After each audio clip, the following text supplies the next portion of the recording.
காசை வாங்கி ஓட்ட நீயும் போட்டு விடாதே அம்மா போட்டு விடாதே. வாட்டர் கோழி பிரியாணிக்காக கூட்டம் போகாதே அப்பா கூட்டம் போகாதே. 5 வருஷத்துக்கு ஒரு முறை மாறும் ஆச்சி ஆச்சி, கண்ண முடின்னு ஓட்டு போடுறோம் மாத்தி மாத்தி.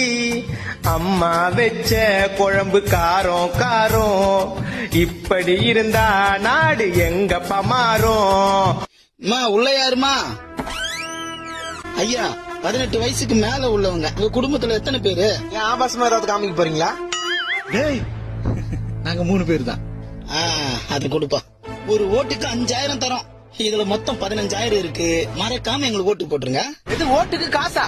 எத்தனை போய் மவுன வீட்டுல எண்ணெய் இல்ல, அரிசி இல்ல, பருப்பு இல்ல, செருப்பு இல்ல, அது திணியாச்சுக்கோ.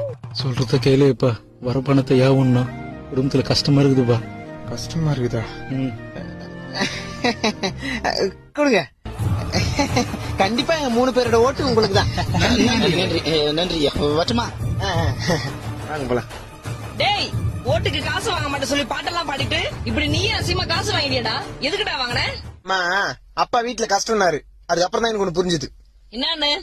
ஒரு குடும்பம் கஷ்டத்துல இருக்கும்போது ஓட்டுக்காக காசு வாங்குறது தப்பு இல்ல. ஏன்னா இது எல்லாமே நம்ம பணம் தான். ஆனா ஐயோ ஓட்டுக்கு காசு வாங்கிட்டுமே, காசு கொடுத்தவங்களுக்கு ஓட்டு போடணுங்கிறதா தப்பு. இப்ப என்னதான் சொல்ல வர? என்னைக்குமே மக்களுக்கும் நாட்டுக்கும் நல்லது பண்ணுவாங்கன்ற நம்பிக்கை யாரு மேல வருதோ அவங்களுக்கு தான் நம்ம போடணும் ஓட்டு. டேய் மகனே, நீ சொல்றது எதுவும் புரியாது. அப்ப காசு கொடுத்தவங்களுக்கு ஓட்டு போட மாட்டியா? முடியாது. எலெக்ஷன்ல யாருதான் ஜெயிப்பா? தெரியாது. டேய், அப்ப வந்து போனவங்களுக்கு நெஞ்சார்ந்த நன்றிகள்.